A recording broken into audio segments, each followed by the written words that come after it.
Bienvenido a nuestro segmento de Aprendamos Más de la Biblia. Aprendamos más de la Biblia. Más de la Biblia. Un segmento dedicado a todas aquellas personas que deseen aprender más de la palabra de Dios, con la ayuda y el auxilio del Espíritu Santo. Aprendamos más de la Biblia. Aprendamos más de la Biblia. Aprendamos más de la Biblia. Aprendamos más de la Biblia.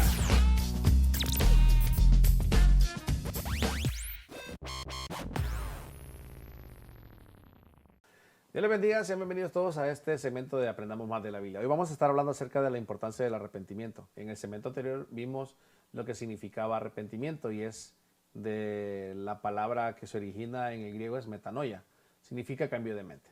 Ok, en el Antiguo Testamento nosotros miramos que el Señor envió a Jonás hacia Nínive para que predicara la palabra del Señor. Por consecuencia de la respuesta de la palabra del Señor, el pueblo se arrepintió. En el Nuevo Testamento vemos algo parecido cuando el hijo pródigo llega a la casa y el padre pues hace fiesta por él. Cuando Jesús comenzó su ministerio, vemos también que el mensaje del arrepentimiento venía hacia los hombres. Por eso quiero que me acompañen al libro de Marcos capítulo 1, verso 15. Y dice la palabra del Señor: el tiempo se ha cumplido y el reino de Dios se ha acercado. Arrepentidos y creer en el Evangelio. Nosotros debemos de entender que Jesús en el comienzo de su ministerio predicó la palabra del reino de Dios, pero predicó el arrepentimiento. No hay conversión si no hay arrepentimiento. Entonces, vemos que en el Nuevo Testamento la palabra arrepentimiento tiene mucho auge y consecuentemente vemos como una práctica consecuente dentro de la iglesia. En el libro de los Hechos vemos muchos ejemplos donde están proliferados los textos donde se habla acerca del arrepentimiento. Bien, Jesús delegó a sus discípulos también para que predicaran el evangelio del arrepentimiento o el arrepentimiento a los hombres. Acompáñenme al libro de Lucas capítulo 24 verso 47.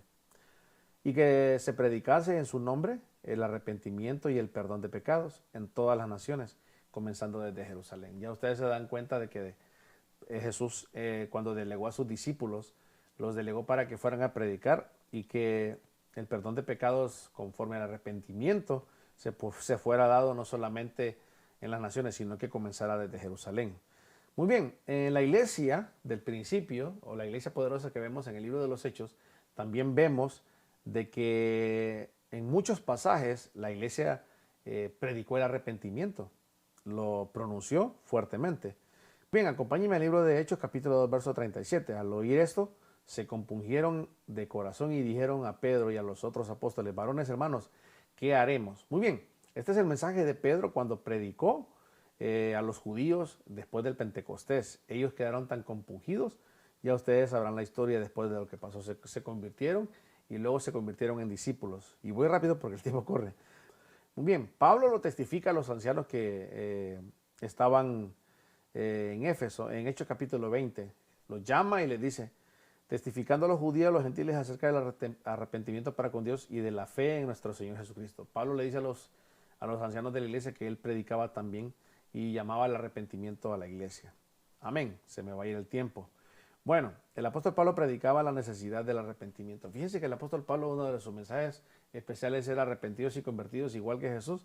Como él lo predicaba, así lo hacía. Arrepentidos y convertidos porque el reino de los cielos se ha acercado. Hechos capítulo 26, verso 20 dice: sino que no sé primeramente a los que están en Damasco, Jerusalén y por toda la tierra de Judea, a los gentiles, que se arrepintiesen y se convirtiesen a Dios, haciendo obras dignas de arrepentimiento. Pablo, otra vez en su mensaje, dándonos a entender que es importante que le enseñemos a la iglesia a que siga predicando o que haga el llamado al arrepentimiento. En Romanos capítulo 2, verso 4, a los hermanos que están en la iglesia de Roma les dice: o menosprecian ustedes las riquezas de su benignidad, paciencia y longanimidad, ignorando su benignidad, te guía al arrepentimiento. El apóstol Pablo otra vez exhortando a la iglesia de Roma, que está en la iglesia en Roma, que siempre tuvieran el deseo de practicar esta costumbre del arrepentimiento. El apóstol Pablo y Pedro también lo hace. Segunda de Pedro capítulo 3 verso 9 dice: el Señor no retarda su promesa según algunos como lo tienen por tardanza, sino que es paciente para con nosotros, no queriendo que ninguno perezca, sino que todos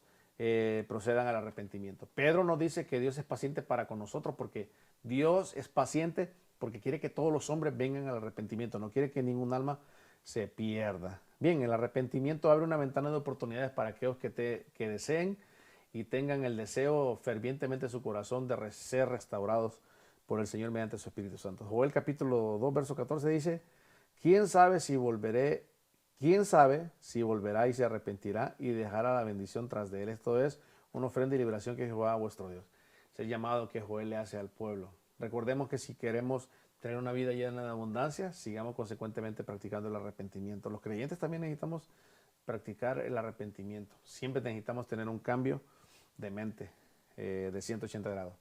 Así que bueno, esta es la importancia del arrepentimiento en el Antiguo Testamento. Lo vemos en el mensaje de Jesús, en los discípulos y en la iglesia del principio. Dios me los bendiga. Amén.